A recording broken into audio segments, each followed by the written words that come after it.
My name is Dennis Nilsen.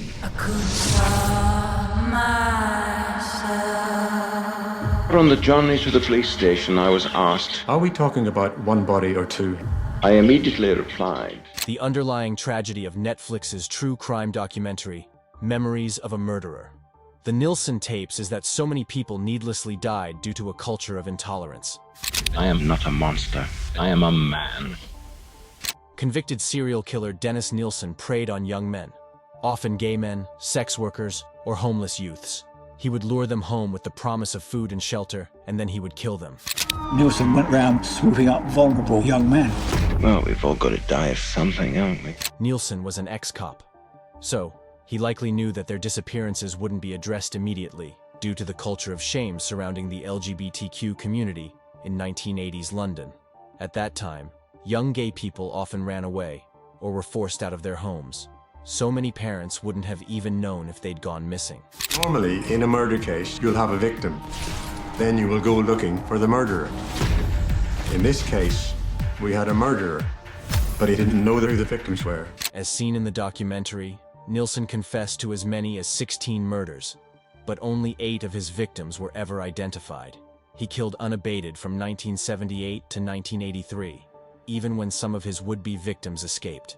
One of Nilsen's earliest would-be victims managed to escape his attacker by flinging himself through a window, but he declined to press charges after the attack.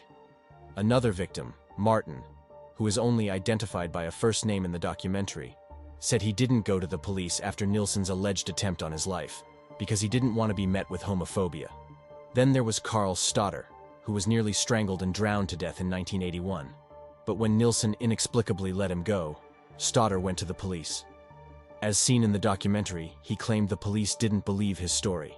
Even when Nilsen went to trial after his arrest in 1983, it was difficult for the prosecution to get witnesses to testify. Doing so would mean expressing intimate details about their life in a trial that was heavily covered by the press. As seen in the documentary, a couple of people did come forward, though, and helped the prosecution make their case, including Stoddard. In October 1983, Nilsen was convicted and sentenced to a minimum of 25 years in prison for 6 counts of murder and 2 counts of attempted murder. His sentence was later upgraded to life in prison. That's where Nilsen spent the remainder of his years. While in prison, he wrote letters to police, TV producers, and journalists about his crimes, recorded the lengthy tapes used in the documentary, and wrote an autobiography. I am strong and weak. It is a tale beyond comprehension. The time. In 2018, he died in prison at the age of 72. He underwent an operation for abdominal pain, but then suffered a blood clot. If you enjoyed this video, don't forget to subscribe to MJ Facts for more true crime content.